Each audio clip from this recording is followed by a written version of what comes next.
Facebook, several thousand people have signed up to go a full 24 hours without issuing a single complaint. Now, this might sound like a fun, positive challenge with no downside, but could complaining possibly be good for you?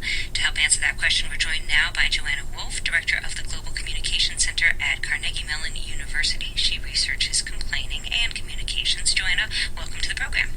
Thank you for having me. I will admit, when I first saw this challenge, I thought, no way, never going to happen. I would really like to think of myself as a relatively positive person, but I definitely have my fair share of complaints, and I have to say I couldn't imagine a full day without one. And it got me wondering, it seems like there's got to be some benefits to complaining, right? Oh, absolutely. Complaining is one way that we form bonds with other people.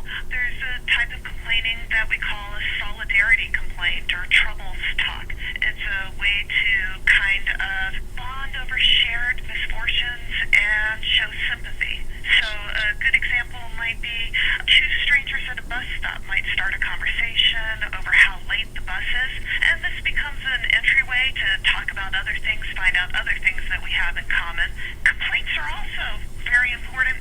There are things that are legitimately wrong in the world, and we can't fix them without identifying the problem. But, I have to say, once I started thinking about this, I thought, well, I do kind of complain a fair bit on a daily basis, and I have to wonder how that's affecting not only my well-being, but that of those around me. What are the drawbacks of complaining? Well, it depends on the type of complaint. We did some research looking at what types of complaints are most annoying to others. And the most annoying complaint is a complaint that has an indirect request embedded in it. So a good example would be, instead of saying close the window, I might just say, oh, it's really cold in here, and leave it up to the person who's listening to make the inference that they should then close the window. I have to say that when I was thinking about trying to take on today as a full day of no complaints, I thought, I could probably go a full 24 hours without saying anything that would technically register as a complaint.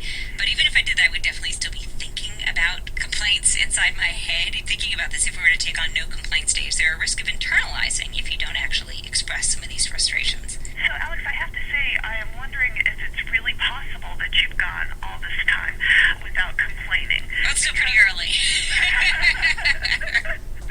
When we did our research and we were looking at student teams, and I should mention my co-researcher, Beth Powell, and we found that the students were complaining pretty close to about one complaint per minute in these groups. Now, some of it we had a broad definition of complaint, but I think there's lots of things that go on that you don't necessarily identify it as a complaint because it's not particularly annoying. It might be the more positive kind of sympathy expressing type of conversation, but it's still technically a complaint.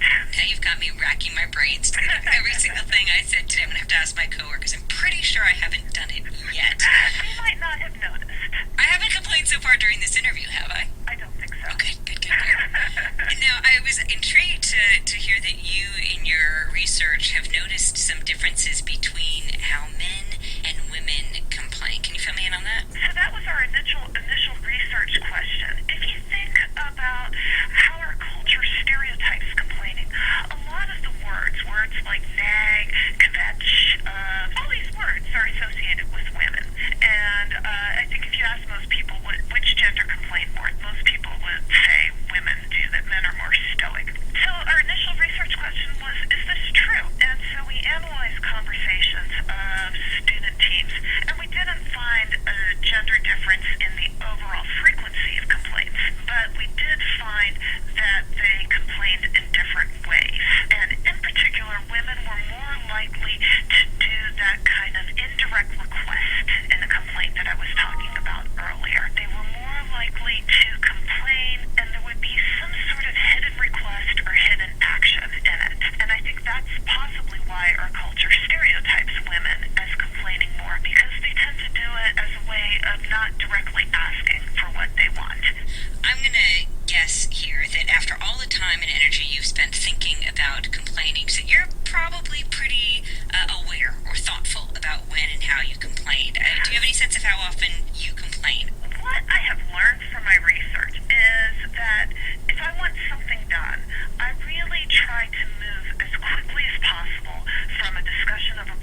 of the solidarity complaints. In general, I think a small amount of that is not a bad thing.